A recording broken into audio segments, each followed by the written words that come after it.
Hi, my name is Karen Burnet of the band Kioea, and this is What's My Rig.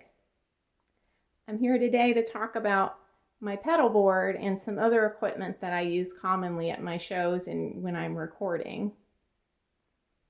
The top pedals on my board are probably the most used ones, and a few extras towards the bottom left-hand corner I use typically more for when I'm playing my electric sitar.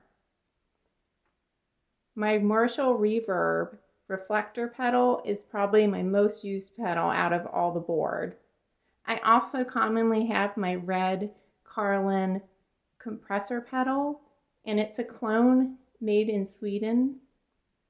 It's really good for having extra sustain in all the music that I play. Also too, that I use a lot is my Avalanche Run delay pedal. Both my reverb and my delay pedal are set up in stereo, so I often try to use a jazz chorus amp with 2 speakers, and that way when I'm using my delay pedal or my reverb, I can take a little bit more use of creating a more spacious sound by having both a left and right channel. I also tend to use my wah pedal quite a bit, and it's a Dunlop custom audio electronics model. And I also have a sustain pedal, but I also typically use that more for my sitar and a little less for my guitar. I also have a loop station here, and I use that often when I'm practicing at home. I make backing tracks sometimes on my computer, and then I'll play my guitar along to it. And I also try to take advantage of the different drum tracks that are programmed into it as a way to practice. I really like jazz chorus amps because you can set them up in stereo. I have both a jazz chorus 120 and also a jazz chorus 77 that I often use. One thing that I like to do is to set up one speaker with a brighter tone and the other speaker with a darker and warmer tone to it. And that way, when it's played live or recorded, the guitar has a more sort of expansive and rich sort of tone, which I really like. It just has more of a presence. So I really love these amps. My most important piece of gear is my 1995 Stratocaster.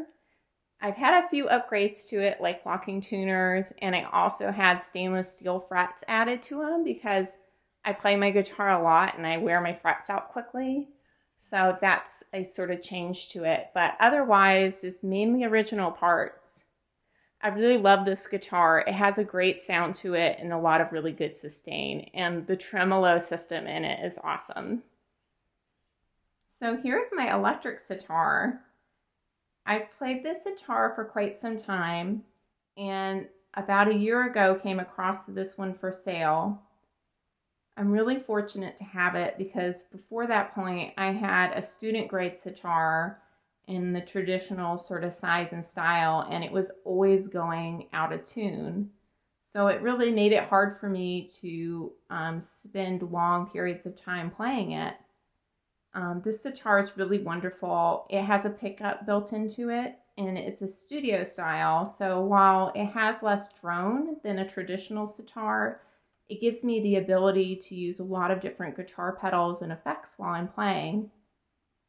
One interesting thing about the sitar versus the guitar is that you can actually move the frets. So all the frets that you see on there can be adjusted and tuned, and you can make it fit particular notes and scales and different ragas. So it's a really, really interesting instrument, and I really enjoy playing it a lot. Well, thank you all for listening. I really appreciate it. And yeah, if you have any gear questions, throw it in the chat. Thank you so much. Goodbye.